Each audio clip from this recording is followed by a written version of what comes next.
Bismillahirrahmanirrahim. Assalamualaikum warahmatullahi wabarakatuh. Alhamdulillah wassalatu wassalamu ala rasulillah, amma ba'du. Marilah kita bersyukur kepada Allah subhanahu wa ta'ala. Alhamdulillah, pada kesempatan ini Allah masih memberikan kita kesempatan untuk belajar dan menuntut ilmu. Selanjutnya mari kita sampaikan salawat dan salam kepada junjungan kita Nabi besar Muhammad sallallahu alaihi wasallam, kepada seluruh keluarga dan sahabatnya, seluruh kerabat-kerabatnya, dan seluruh umat yang senantiasa mengikuti sunnahnya hingga yaumil akhir nanti. Kita berdoa kepada Allah subhanahu wa ta'ala, semoga kita semua diberikan syafaat oleh baginda Nabi Muhammad sallallahu alaihi wasallam di yaumil akhir nanti. Amin ya rabbal alamin. Teman-teman yang dirahmati Allah subhanahu wa ta'ala, insyaallah pada kesempatan ini kita akan belajar mengenai akhlak, yakni dengan menggunakan kitab Al-Akhlaqul Banin. Jadi melalui kitab ini kita akan belajar tentang bagaimana kita seharusnya berakhlak dalam kehidupan kita. Bagaimana akhlak kita bertutur sapa, bertingkah laku kepada keluarga kita, kepada guru-guru kita, dan kepada seluruh manusia selama kita hidup di dunia ini. Karena sesungguhnya akhlak ini merupakan pokok dasar dalam agama yang menentukan baik tidaknya kita hidup di dunia bahkan sampai di akhirat nanti. Karena sesungguhnya akhlak ini merupakan sesuatu hal yang sangat penting sekali, sehingga tujuan daripada Rasulullah SAW diutus dahulu yakni agar beliau menyempurnakan akhlak seluruh manusia. Dalam hadis disebutkan, innama bu'istu liutammim makarimal akhlak. Jadi Rasulullah SAW mengatakan, sesungguhnya aku diutus dalam rangka menyempurnakan akhlak manusia. Maka dari itu akhlak ini merupakan sesuatu hal yang sangat penting sekali yang harus kita perhatikan dalam kehidupan kita. Jadi disebutkan dalam Al-Quran bahwa akhlak Rasulullah merupakan akhlak yang paling mulia. Khuluqun azim, akhlak yang paling mulia. Maka dari itu sudah sepantasnya merupakan akhlak ini merupakan perintah langsung dari Allah Subhanahu wa ta'ala, kemudian dicontohkan oleh Nabi Muhammad sallallahu alaihi wasallam, lalu kemudian kita ikuti dan kita amalkan. Baiklah teman-teman yang dirahmati Allah Subhanahu wa ta'ala, sebelum kita memulai materi kita, marilah kita berdoa kepada Allah Subhanahu wa ta'ala, semoga Allah senantiasa merahmati dan meridhoi kita, dan semoga Allah memberikan manfaat dan ilmu dari materi dan pembahasan yang akan kita bahas pada kesempatan ini. Sebelumnya mari kita berdoa kepada Allah. Bismillahirrahmanirrahim. Allahumma rzuqna fahman nabiyyin wa hifdzal mursalin wa ilhamal malaikatil muqarrabin. Subhanaka la ilma lana illa ma 'allamtana innaka antal alimul hakim. Baiklah, kita akan memulai pada poin yang pertama, yakni bimadza yatakhallaqul walad. Bimadza artinya dengan apa, yatakhallaqu berakhlak, al-waladu seorang anak laki-laki. Yani maksudnya bagaimana sih seharusnya seorang anak itu berakhlak. Yajibu 'alal waladi, diwajibkan, diwajibkan ala atas atau kepada al-waladi anak laki-laki, ay yatakhallaqa untuk berakhlak bil akhlaqi, dengan akhlak, al hasanati, yang terpuji atau yang baik, min sigharihi, sejak masa kecilnya.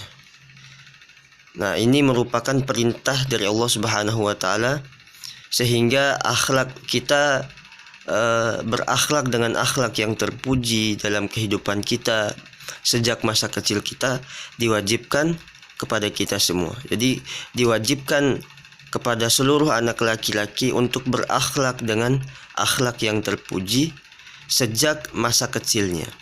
Lita'isha mahbuban fi kibarihi, agar kalian hidup, agar kamu hidup, lita'isha mahbuban, dicintai atau disenangi, fi kibarihi, nanti pada waktu besarnya, jadi pada masa dewasamu atau masa tuamu. Jadi ketika kita sudah berakhlak dengan akhlak yang terpuji sejak dini atau sejak masa kecil kita, maka sudah pasti ketika kita dewasa nanti atau bahkan ketika kita sudah lanjut usia, kita akan hidup dicintai dan disenangi oleh keluarga kita, oleh teman-teman kita, dan oleh seluruh manusia. Selanjutnya, yardha anhu rabbuhu, diridhoi oleh Tuhanmu. Jadi ini merupakan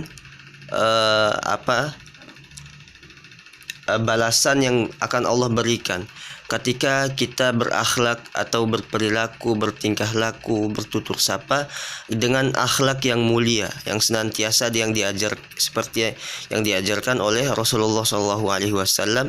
Maka ketika kita sudah membiasakan berakhlak dengan akhlak yang terpuji sejak masa kecil kita, kemudian masa dewasa atau masa tua kita nanti akan dicintai oleh seluruh manusia. Kemudian kita juga yardha anhu rabbuhu, diridhoi oleh Tuhannya, artinya kita diridhoi kehidupan kita oleh Allah. Wa yuhibbuhu ahluhu, dan dicintai oleh keluarganya. Kemudian kita dicintai dan disayangi oleh keluarga kita karena sebabnya kita berakhlak dengan akhlak yang mulia sejak masa kecil kita. Wa jami'un nas, dan dicintai oleh seluruh manusia. Nah, ini merupakan balasan atau manfaat atau akibat yang akan kita dapatkan ketika dalam kehidupan kita berusaha hidup atau mengisi kehidupan kita, tutur sapa dan perilaku kita dengan akhlak yang mulia. Lalu selanjutnya, wa yajibu alaihi aidan, dan diwajibkan atas kalian atau atas dia, maksudnya diwajibkan kepada anak laki-laki tadi, aidan juga, ayyabta'ida, untuk menjauhi anil akhlaqil qabihati, dari akhlak yang tercela. Jadi akhlak itu dibagi menjadi dua. Yang pertama akhlaqul hasanah, al-akhlaqul hasanah, dan yang kedua al-akhlaqul qabihah, akhlak yang terpuji dan akhlak yang tercela.